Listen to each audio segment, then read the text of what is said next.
En mä katso Aina mutta nyt. Hei kuulkaa, onneksi meillä on täällä kauhean tarkkaavainen katsomo, koska saadaan toinen vaihe on hylätty, niin siitähän se meni niinku johtoon, koska sitäkin me ollaan eka vaiheen.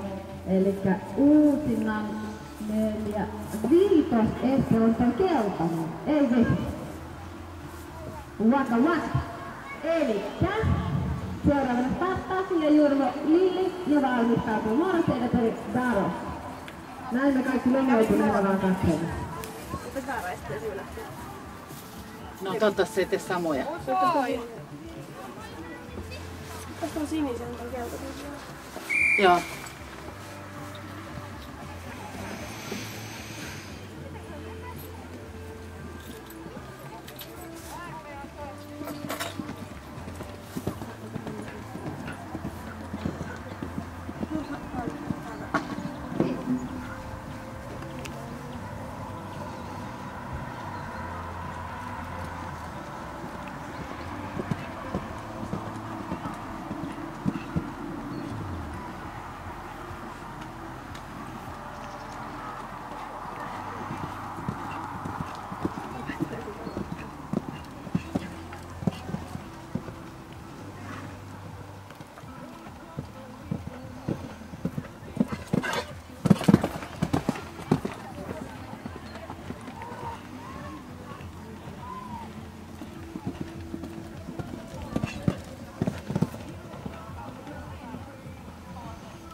Aivan upeasti siinä korkattu luokka, 105 senttimetriä. Harmittava pudotus ykkösestelle, tästä meille virhepistettä aika 1.07.66.